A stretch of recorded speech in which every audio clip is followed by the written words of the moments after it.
Aloha, and mahalo for asking me to join you briefly to share some thoughts on the present and future of my part of the world, the vast Indo-Pacific. First, like all of you, I have been very impressed with the growth in both the quantity in terms of attendees and the quality of discussion topics of Concordia. Much of the credit goes to the team headed by your founders, Nicholas and Matthew. It is truly impressive that what began as a conference with what the founders admitted was a gathering of about 120 people, most of whom were family and friends, to a conference attracting thousands with a global attendance is a testament to the scope of your effort and the topical importance of your work. You started, of course, with a focus on the Americas, and you have also paid attention to Africa and Europe. And so this year I'm especially pleased with the initiative spotlighting the region where my Hawaii plays a pivotal role, the Indo-Pacific region. One of the most critical roles of the United States Congress is to serve as a separate, independent, and co-equal partner in our federal government in charting the best way forward for our country's role in our world.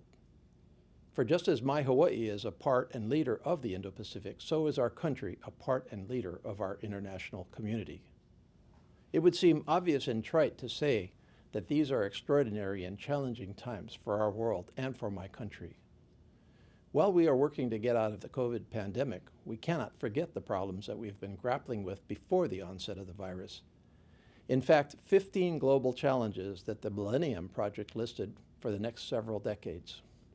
Yes, global as in all-encompassing, touching all parts of our world. And these challenges are most acute for many in the Indo-Pacific, though too often not well recognized by the rest of the world. To lend focus, shortly after my return to Congress in 2019, I helped to co-found the first ever caucus to focus on the Pacific Islands, a bipartisan effort to advocate collectively on issues critical to the Pacific Islands, including Hawaii. Through this caucus, we are leading efforts to reassure our Pacific Island allies and friends and others of the continued commitment by the United States to this critical part of our world. This includes our boosting long-term U.S. engagement in the Pacific Act, also known as the Blue Pacific Act, which we first introduced in the prior 116th Congress, and which has now had many of its provisions adopted in a key measure advanced this year by the House Foreign Affairs Committee, and which we hope and expect will come before the full House shortly. The Blue Pacific measure provides a comprehensive whole-of-government strategy for the United States in the Pacific Islands, focusing on increasing our diplomatic presence and engagement, enhancing security and development assistance, and promoting shared values such as good governance and the rule of law.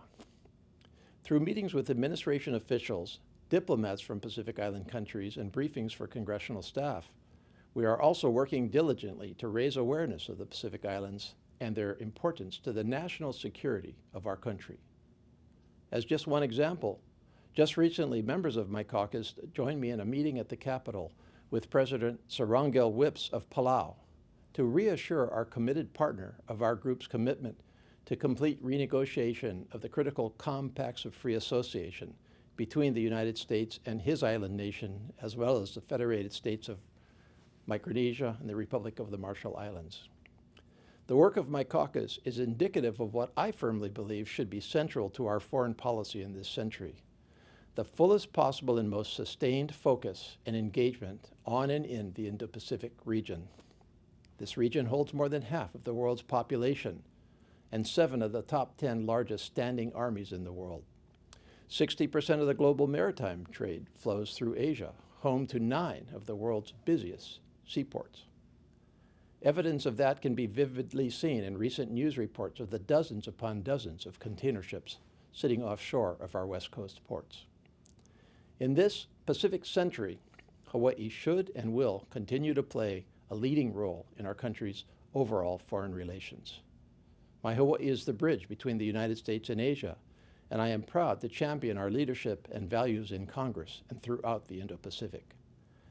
I do this with the help of my partners, including the leaders of the various military services who work out of the Indo-Pacific Command headquarters in my congressional district, the East-West Center and its nearly 60 years of service as a U.S.-based institution for public diplomacy, which sits on the main campus of the University of Hawaii in Honolulu, and the Asia-Pacific Center for Security Studies, which provides a forum for both military and civilian leaders from the Indo-Pacific to address regional and global security.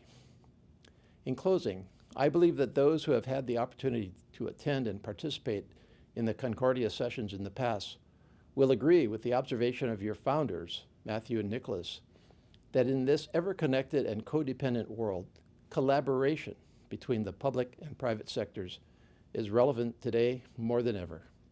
As we say in Hawaii, mahalo, or thank you for your attendance in this year's initiative, focusing on what I, and I'm sure you would agree, is the most dynamic region in our world today, the Indo-Pacific. Be well and be safe. Aloha.